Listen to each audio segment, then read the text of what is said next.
Hello, good morning and welcome to a new edition of The Breakfast Show. I'm Radwa Mubarak and with me today is Maisa Meher. Good morning, Maisa. How are you doing? Good morning to you, Radwa, and good morning to all our viewers. Indeed, today is a very decisive day, not for Egypt per se, but for the entire world. Sudan's referendum is due today. It's actually kicked off already on January the 9th, a day that has been awaited for since 2005 when the agreement was made between North and South Sudan. This is going to be one of the topics that we're going to discuss today. What will the choice be? Will South Sudan secede or will Sudan remain united? And another topic on the show today will be about Zakazee University, a model learning institution, one that is evolving and modernizing. We'll learn more about the university when we meet its president on our show today. Indeed, this and more in the coming 1 hour and a half. But first, we're going to start off with this day back in history, the 9th of January, and also a look at the weather conditions for today.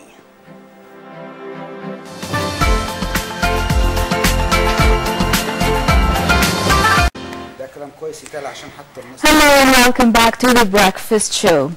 The Association of Egyptian American Scholars held its 37th conference here in Egypt under the auspices of Dr. Hani Hilal, the Minister of Higher Education and Scientific Research. The conference took place in late December, and a part of it actually was held, the technical program of it was held in الزقازيق University under the theme The Role of Information Technology and Its Applications for Egypt's Advancement for the 21st Century. This is, of course, a part of maximizing the collaboration between the organization or the association and Egyptian universities. To learn more about it, we'd like to welcome with us today in the studio Dr. Meher Al-Dumyati, President of الزقازيق University and the former Dean of the School of Pharmacy. Good morning. Good morning.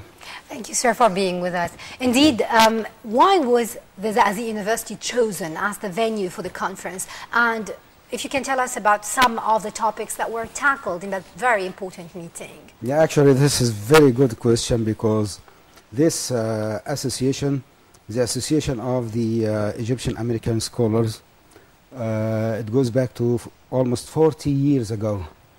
And they used to have a conference in an alternate way, once in Canada and then in Cairo, then the States and Cairo. And all the 37 conferences were performed in Cairo University. And this is the first time to have such conference away from Cairo University in particular. And I think this is this conference marked a new direction for the association to make sure of how to strengthen the relation with regional universities. And this is, I think this is a very good approach, and actually it took some effort from both of us to do that. And the beautiful thing is, from now on, every coming conference will have a part in one of the regional universities. Excellent. About this conference, actually the 37th conference, the main goal was to foster environment for the American and Canada, or the Egyptian American Canadian scholars to get in touch with the Egyptian counterparts, just to exchange ideas, exchange experiences. And again, one of the advantages of this conference that the number of the outstanding and distinguished Egyptian scholars living in... and we can see maybe some of them here on the pictures, some of the speakers maybe? Yeah, actually this, I was just introducing Zakazee University to the American and Canadian scholars in a few minutes. And this is a chair of the association, Dr. Muhammad Atallah. So we did have almost 30 of the outstanding scholars at Zakazee University for the whole day, and these scientists actually represented all kinds of disciplines, scientific disciplines. So you find engineers, doctors, some people working on education, humanities, and even Egyptology. And all these kinds of sciences has relation with technology. Well, this is quite interesting. It was very interesting. Yeah. How did the university benefit from collaboration with the foreign, as you said, counterparts? Yeah. Let me just mention that there were some plenary talks. The opening talk was done by Professor Dr. Mustafa Said, the distinguished scientist, Egyptian scientist, and his name is always associated with nanotechnology. Of course. And he's director of the Laser Dynamic Laboratory in Atlanta. And it was very interesting session, actually. And one of the things that he mentioned, and I was proud and delighted of, that he mentioned that one of my students, our student in Zagazig University, actually working in the same laboratory, and he became the second key person in this laboratory. And one of the interesting stories, that 2 years ago I received an email message from Dr. Mustafa Said asking for extension for this student for 1 more year.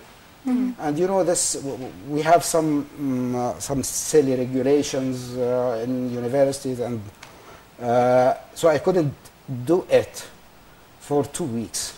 Then I thought for a long time, and I just gathered the university council, and we managed eventually to let him stay for extra 2 years with a precondition with Dr. Mustafa. This guy is supposed to come next year, and he will form a nucleus for a nanotechnology lab at Zagazig University by the aid of Dr. Mustafa Said. This is one of this the is a win-win situation. This is an excellent idea. That's right, yeah, that's right. As you just was asking about the outcomes, The benefits of this initiative. The benefits, yeah, actually. We have benefits in different avenues. For research, for example, we succeeded to make a kind of agreement with quite few of these members of the association to get on board with us for the editorial boards of some scientific journals in Egypt, and of course this will add value to this journal, and in turn it will add value to the university in the ranking systems all over the world. This is one point. The second is we managed to make some sort of joint research plans in 3 directions. I'll mention it later. But what we really needed and we succeeded to get, we have no experience, not enough experience in how to link research plans with industry. We do suffer a lot of that, yeah. And we managed to get 3 of them, expertise in this kind, and we started to make something about it. The second thing is to link education with the labor market. Again, we need we need to learn more about it.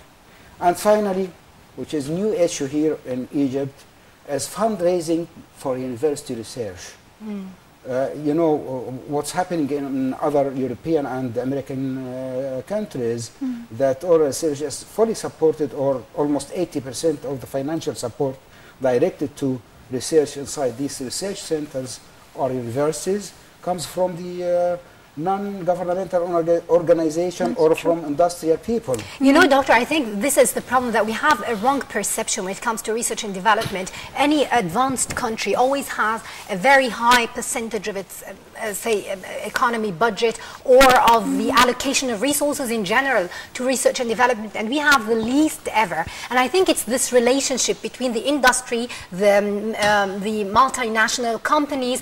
I think this perception has to change. For a good reputed university to be able to conduct a right research, they have to recur to finances, like you said. But if this research is well allocated to the needs of the market, then they will definitely find the company to finance it. So maybe what we need is a real shift in the perception or vision, that we direct the research where it is needed, and that's how we will find the money. Don't you think that this is... You are absolutely right. But this also needs experience how to manage to do that. How can you change the culture of the people responsible for industry as well here in our developing countries? So that's why we asked for more learning about how to deal with these people, how to make real link on solid ground.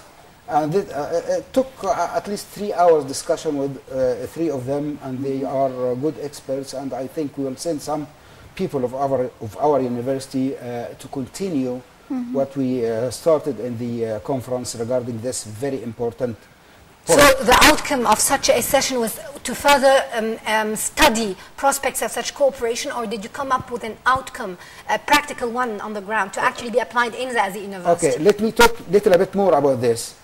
We are in a real need to